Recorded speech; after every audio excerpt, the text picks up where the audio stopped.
만나서 반갑습니다. 오늘 강의의 주제는 임신 준비에 도움이 되는 시기와 착상 성공 노하우에 대해서 한번 말씀드려 보겠습니다. 저희가 농사를 지을 때 풍년을 원하면 좋은 씨를 심어야 되고 좋은 땅에서 좋은 날씨가 필수입니다. 임신에 있어 농사를 짓는 환경이랑 비유를 해보자면 좋은 씨는 정자와 난자가 되겠고 좋은 땅은 자궁 내막 상태로 설명을 할 수가 있습니다.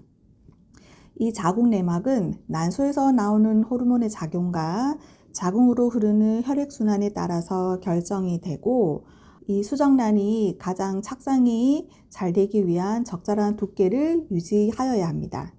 그리고 좋은 날씨가 또 중요한데요. 이 좋은 날씨는 아주 기분이 좋은 감정, 스트레스가 없는 환경을 생각해 보시면 되겠습니다.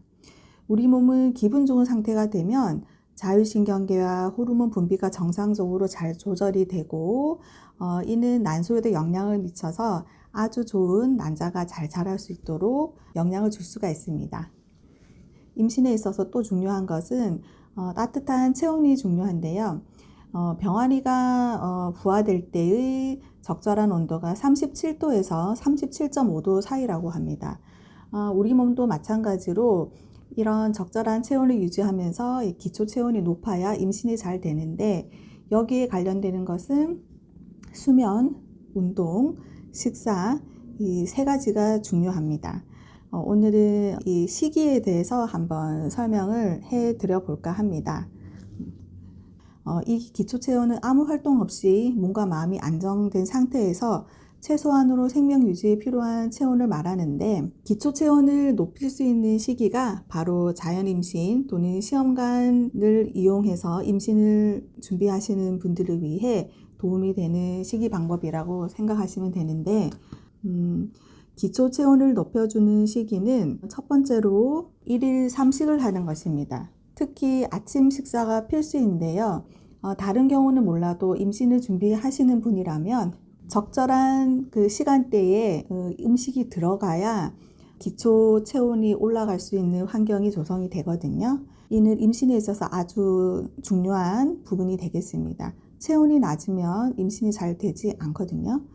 부산시 한의사 난임 사업에 있어서 참여하시는 난임 대상자들은 의무적으로 이 기초 체온을 체크를 하게끔 합니다.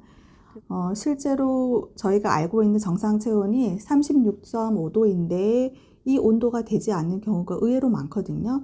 35.8도, 9도 이런 체온을 유지하다가 배란기가 되면 이제 고온기로 올라가게 되는데 보통 고온기는 0.2도에서 0.5도 사이에 상승이 있게 됩니다. 근데 이 체온도 증가가 미비한 경우가 많고 어떤 경우는 저온기랑 고온기랑 차이가 없는 분들도 많으셨습니다. 이런 분들은 보통 배란이 잘 안 되고 있다라고 기초 체온만 체크를 해봐도 저희가 예상해 볼 수 있는 부분이거든요.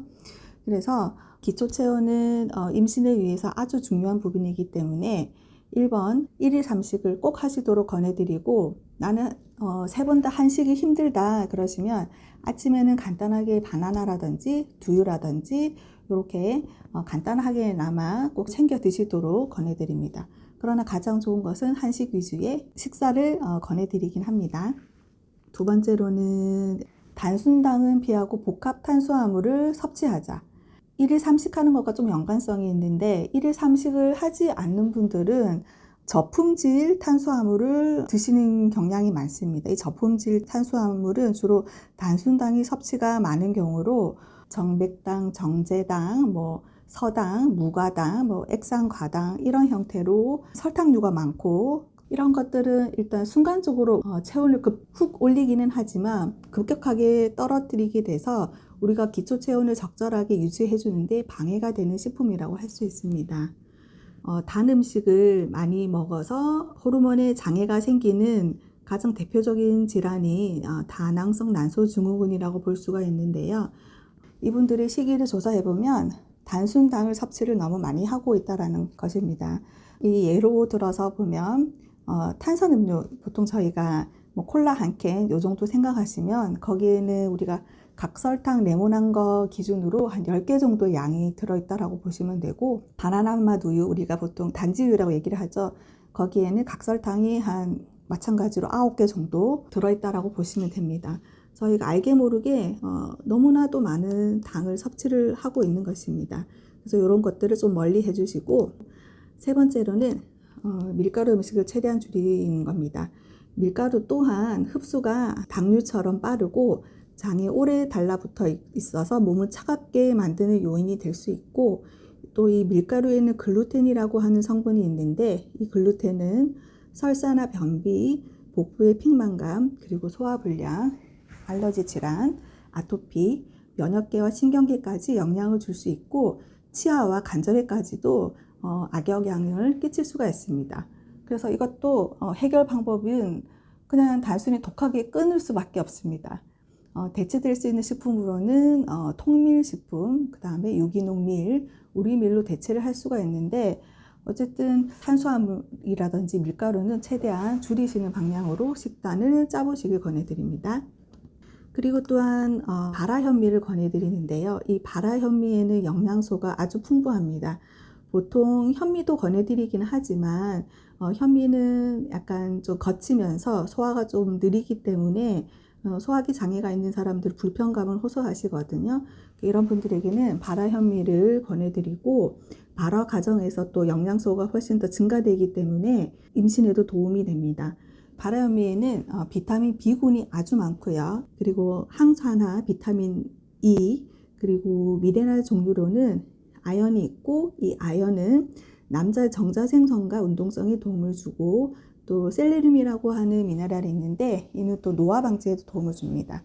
그리고 마그네슘도 있어서 자궁의 근육을 부드럽게 해주는 역할을 해줄 수 있고, 또 천년 신경 안정제라고 불리는 가바라는 성분이 이 발화현미에는 많은데요.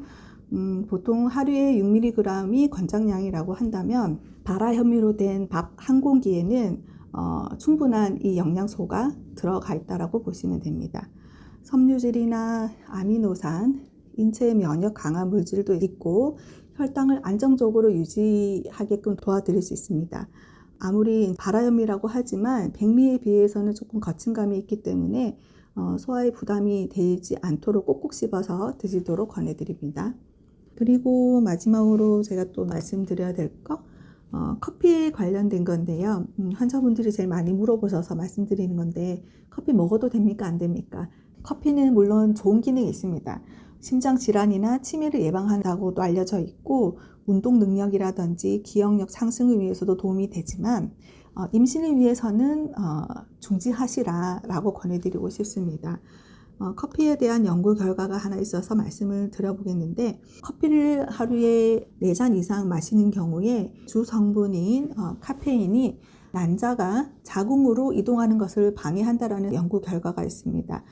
보통 수정란이 나팔관을 따라서 자궁으로 이동을 하는데, 나팔관도 약간 살짝 움직이면서 그 수정란들이 이동을 하게 되거든요. 근데 그 나팔관의 움직임을 억제한다라는 사실이 밝혀져서 수정란이 자궁 내막으로 가기도 전에 나팔관에서 그냥 착상이 돼버려서 자궁의 임신이 일어나는 경우가 많다, 그런 연구 결과가 있거든요. 커피를 안 드시도록 권해드리고, 또한 커피는 우리가 나른하거나 멍한 상태에서 보통 드시는 경우가 많지 않습니까? 긴장 상태를 만들어주는 것이라고 보면 되겠습니다. 이 긴장 상태는 우리 몸을 스트레스로 인식을 하게 되고, 또 이러한 스트레스는 임신에 방해가 되고, 또한 숙면에도 방해가 될 수 있으며 소화력도 저하가 될 수 있고, 이는 또 몸이 차가워지게 되는 영향을 미칠 수 있기 때문에 커피는 임신을 준비하신다고 하면 끊는다라고 보시면 되겠습니다. 환자분들이 제일 많이 물어보시는 것들이 뭘 먹으면 되냐 물어보시는데, 근데 가장 중요한 것은 내가 지금 현재 가지고 있는 생활 습관 중에서 개선해야 될 게 뭔가. 일단 제일 첫 번째가 제일 처음에 말씀드린 거, 하루에 꼭 3번 식사를 하시자. 그것부터 한번 실행해 보시도록 꼭 권해드려 봅니다.